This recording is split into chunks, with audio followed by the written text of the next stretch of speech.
Hello guys, नमस्कार। कैसे हैं आप सब। आज मैं हूं भारत का सबसे बड़ा रबर डैम जो बिहार के गया ज़िले में बनाया गया है। तो आप मेरे वीडियो के साथ बने रहेंगे। मैं इसकी आपको संपूर्ण जानकारी दूंगा। भारत का सबसे बड़ा रबर डैम।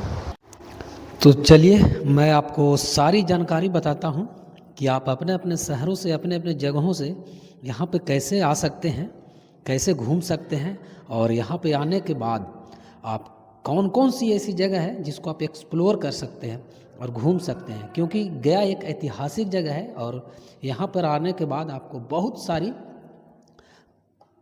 टूरिस्ट पैलेस हैं जो आपको देखने को मिलेगी। तो बने रहें मेरे वीडियो के साथ अंत तक और मैं आपको संपूर्ण जानकारी दूंगा कि कैसे आना है, कब आना है और कहाँ कहाँ घूमना है।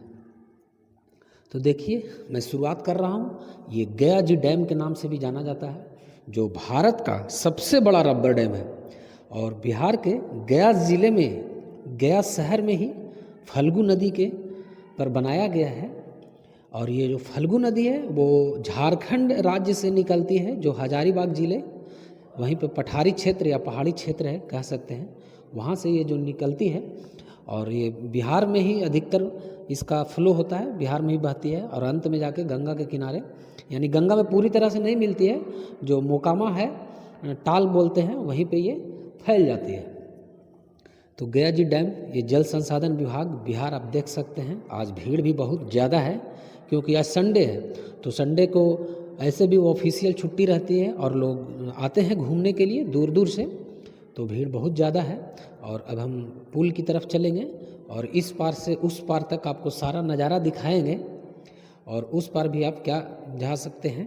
तो देखिए ये जो गोल काले टाइप का को नज़र आ रहा है, यही ये रबर ब्लडर है और इसी के वजह से है ये पानी रुका हुआ है।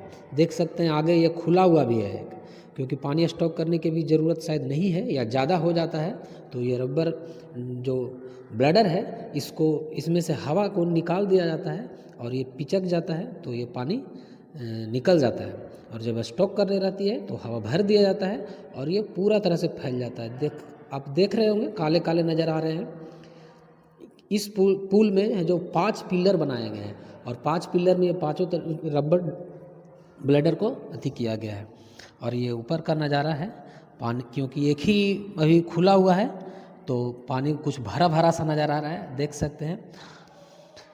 और ये यहाँ पे आने के लिए आपको विष्णुपद, जब भी आएंगे तो विष्णुपद के ही से मार्ग से आपको यहाँ पे आना पड़ेगा। और ये भारत का जो सबसे बड़ा रबर डैम है, इसकी लंबाई 411 मीटर है और चौड़ाई 95 मीटर और ऊंचाई लगभग 3 मीटर है। देख सकते हैं ये पुल जो बनाया गया है, ऊपर में माँ सीता सेतु नाम दिया गया है पुल को। और ये भारत का सबसे बड़ा रबर डैम है। दूसरा जो है वो यूपी में बनाया जा रहा है, अभी निर्माणाधीन है। और तीसरा शायद आंध्र प्रदेश में है, जो पहले से ही बना हुआ है, लेकिन वो दोनों से ये सबसे बड़ा रबर डैम है। इस डैम की जो रूपरेखा है वो IIT रुड़की के विशेषज्ञों द्वारा या वैज्ञानिकों द्वारा कह सकते हैं तैयार किया गया है। और इसमें जितने सारे स्टील का प्रयोग किया गया है, पुल में जितने सारे हैं सभी स्टील का प्रयोग किया गया है, इसके अलावा कुछ भी नहीं यूज किया गया है। इस डैम को जो बनाने की जिम्मेवारी ली थी वो हैदराबाद की NCC Nagarjuna construction limited company और ऑस्ट्रिया की कंपनी जो विदेशी है, ये दोनों मिल करके इनको बनाया है। और इसका निर्माण कार्य 22 सितंबर से शुरू हुआ था 2020 में, जो लगभग 2 साल इसको बनने में लगे। और 2022 में पितृपक्ष मेला के पहले ये बनकर तैयार हो गया और इसका उद्घाटन भी हो गया था। इस डैम को बनाने में लगभग 300 करोड़ रुपए खर्च हुए। और गर्मी के दिन में अगर पानी सूख भी जाती है तो पानी को कमी दूर करने के लिए नदी में ही 5 बोरवेल किए गए हैं। जो बोरवेल किए गए हैं 5 वो, उससे पानी को फिर से स्टॉक किया जा सकता है अगर नदी में पानी कभी सूख भी गई। और ये नदी वैसे भी सूख जाती है क्योंकि ये बरसाती नदी है, यहाँ पे सालों भर पानी नहीं रह पाता है। जब भी बरसात या बारिश का मौसम आता है तो 4 से 5-6 महीने के लिए इस नदी में पानी रहता है। इस डैम को अगर रात में आप देखेंगे तो बहुत ही आकर्षक लगेगा, क्योंकि इस डैम को पूरे लाइटिंग से सजाया गया इसको। रंग बिरंगे कई कलर से डैम को पूरा सजाया गया है। ये ऊपर का नज़ारा है और ऊपर में भी एक पुल है जो बाईपास जिसको बोलते हैं, और उस पार सीता कुंड है। तो जब उस पार जाएंगे तो आप सीता कुंड भी घूम सकते हैं और देख सकते हैं भीड़ कितना है आज। ये जो रबर डैम की तकनीकी बनावट है वो बहुत ही विचित्र है, क्योंकि पानी रोकने के लिए रबर ब्लडर बनाया जाता है जिसमें हवा, पानी और दानों ये तीनों का मिक्सर भरा रहता है, और इस ब्लडर को ethylene propylene diene monomer rubber से बनाया गया है, जो 17 mm मोटी इसकी रबर है। तो अब हम पुल पर पहुंच चुके हैं, देख सकते हैं, और पुल पे आने जाने वाले लोग देख रहे हैं, आ रहे हैं, जा रहे हैं, भीड़ लगा हुआ है। और यहाँ पर देखिए, यहीं पे ये एक ब्लडर जो है वो खुला हुआ है और यहाँ से पानी नीचे की तरफ आ रही है। सभी ब्लडर को नहीं खोला गया है क्योंकि पानी भी उतना है नहीं, तो 1 या 2 रबर ब्लडर को खोल दिया जाता है ताकि पानी निकल जा सके, और फिर जब ज़रूरत रहती है स्टॉक करने की तो वो रबर ब्लडर को फुला दिया जाता है हवा भर के, और वो पानी का स्टॉक रहता है। ये रबर डैम क्यों बनाया गया, इसका क्या उद्देश्य है, मैं आपको बताता हूँ। बिहार की जो भूमि है वो कई मायनों में खास है, जिसमें गया जिला में लगने वाला पितृपक्ष मेला पूरे विश्व भर में प्रसिद्ध है, क्योंकि पितृपक्ष मेला में पिंडदान होता है, जो देश और विदेशों से लोग आते हैं। और सितंबर महीने में ये पितृपक्ष मेला आयोजित की जाती है जो 15 दिनों का चलता है, और दुर्गा पूजा के आते आते यानी दुर्गा पूजा शुरू होने से पहले ये पितृपक्ष मेला खत्म हो जाती है।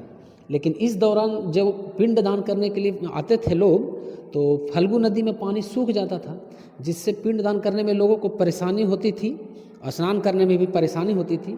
तो इस डैम का मेन उद्देश्य बनाने का निर्माण यही है कि इस नदी में सालों भर पानी रहे और पिंडदानियों को परेशानी ना हो, स्नान करने में, पिंडदान करने में, तर्पण करने में लोगों की सुविधा हो।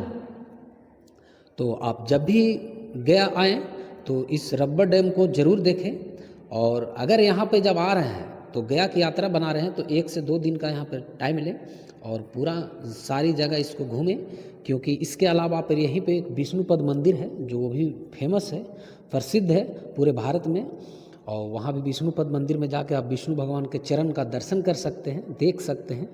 उसके बाद यहाँ पे एक ब्रह्मयोनि हिल पहाड़ है, वहाँ भी आप जा सकते हैं। तो मैं अभी इस पार आ गया हूँ और देख सकते हैं यहाँ भी पूरा भीड़ है, इस पार से उस पार तक के दोनों तरफ से। संडे को ज़्यादातर खास करके भीड़ रहती है। इसके अलावा आप गया जब आ रहे हैं तो बोध गया इंटरनेशनल अंतर्राष्ट्रीय जगह है, जो बौद्ध धर्म लोगों का एक बहुत ही अट्रैक्शन टूरिस्ट पैलेस है, तो वहाँ का भी आप यात्रा कर सकते हैं। ये जो रबर ब्लेडर है ये बुलेट प्रूफ होता है, इसका जो बनाया गया है, और ये 100 साल तक इसका उम्र होता है। 100 साल तक इस रबर ब्लेडर को कुछ नहीं होगा। देखिए कितना देखने में मजबूत लग रहा है, और यही जो रबर ब्लेडर है ये 100 साल तक इसका मजबूती है, टिकाऊ है। इसमें बुलेट यानी गोली भी अगर मारेंगे तो कुछ नहीं होगा, ये इतना मजबूत है ये। तो चलिए मैं बताता हूँ आपको कि अब यहाँ पे कैसे आना है।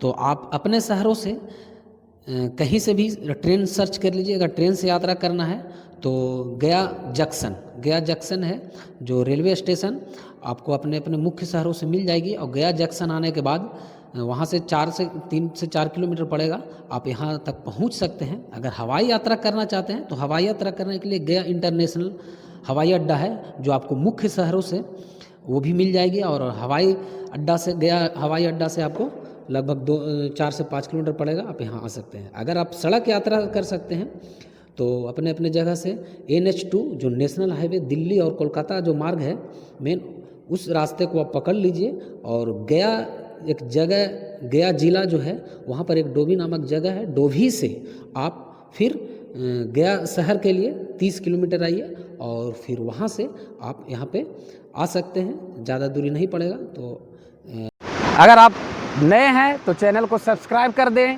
और लाइक कर दें और शेयर कर दें। धन्यवाद।